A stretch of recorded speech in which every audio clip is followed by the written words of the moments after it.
The NBA is littered with plenty of well-known players who are so focused on the offensive end, need to expend so much energy with the ball, that they have very little left on the side without it. And some of those reputations get attached early, and no matter how inaccurate they are, can remain for years.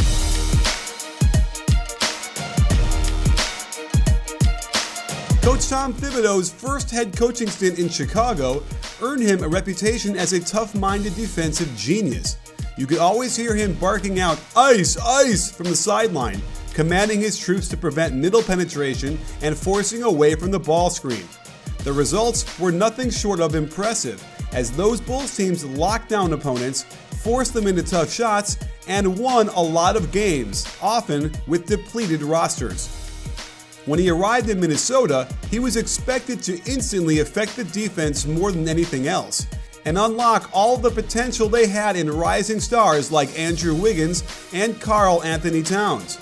However, the past 2 seasons in Minnesota have been brutal on the defensive end. Last year, they ranked 27th in defensive rating, and this year it's more the same at 26th. That said, the Timberwolves have been able to carve out an 18-13 record, primarily because their offense is ranked 5th in the league and their strength of schedule has been average. So what has been the albatross around their necks, holding them back from being a serious playoff contender? Let's make no mistake about it. Defensive stats suck. They're way too noisy to be reliable and often tell the opposite story. What is needed here are eyeballs on footage and the knowledge of defensive principles. And what my eyeballs are telling me is that Karl-Anthony Towns could very well be the worst defensive player in the NBA, and Andrew Wiggins isn't too far behind. While we are singling out these two, no one on the Wolves is immune from criticism, as team-wide breakdowns happen so often, it's left all 5 players looking at each other and the coach fuming on the bench. Let's start by looking at Karl-Anthony Towns and why he isn't more effective on defense. First off, he all too easily allows his nose to be in front of his toes, putting him in a suboptimal position to move backwards and laterally, prone to overreact to fakes, and the inability to accelerate. This should have been a turn and run and contest at the rim. Instead, it's a freebie. You can see that Towns has decent speed but lacks good court awareness. He bumps on the roll man but is way too late recovering to contest. He prefers to walk around while on defense, and this puts him into bad positions, like here where he crosses his left foot over his right. Now he's a step slow while his man cuts to the high post. He's also on the wrong side, allowing in middle penetration, and rather than contest the shot, he likes to put both hands in the air in a vague attempt at pressuring. His help defense at times is good, but notice how he knocks his knees together and totally misreads the move by Embiid that gives up a ferocious dunk. When they play him alongside Taj Gibson, he sometimes has to guard the power forward, and his footwork is just too slow and clunky to keep up with even the average 4s in the league. Notice the 2 arms up as if he's going to take a charge, even though he's behind his man and should be trying to block this. Another example of poor recognition, where he's chasing his man on the high side, takes too many steps getting around the screen, and gives up the alley-oop layup. Towns does block 1.5 shots a game and grabs a ton of rebounds, so he's doing some positive things on the defensive end. Most of his blocks come from the weak side help, when he can surprise the shooter or swoop in after much of the work was done by the primary defender. There are times when he does stay in front of his man, and here's this weird thing where he's trying to slide with both hands over his head. He recovers nicely to contest and block this attempt right at the rim. And here is some evidence of his ability to turn and run and then get up in the air to recover from getting beat middle to protect the rim. And now that the Timberwolves are in the thick of the playoff hunt for the first time in 13 years, you're going to want to see them in person. And there's no better way to find tickets than to use the SeatGeek app. The Nuggets are in town on December 27th, and SeatGeek can help you find the best values by giving each price a grade. Better yet, you can also see the vantage point from the seat.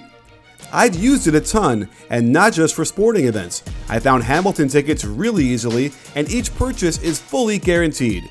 SeatGeek saves you time and money by searching multiple ticket sites to compare and find amazing deals, including $20 off your first purchase if you use my promo code BBall.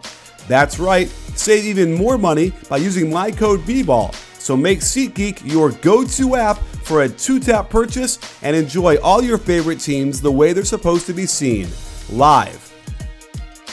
Defending the post is also a challenge for Towns, as he gets stuck in between what appears to be wanting to contest and not wanting to pick up a foul. So he mixes a one-hand contest and then goes back to that 2 hands up thing.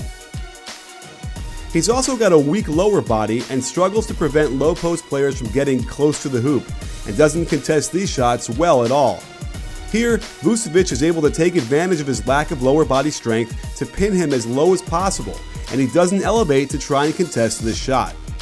Dwight does the same exact thing here, and here's the 2 hands up ineffective defense again. And because he knows he can't prevent him from backing down to the hoop, he opts to try reaching in, and this leaves him way out of position while giving up an easy layup. Can you hear me shaking my head?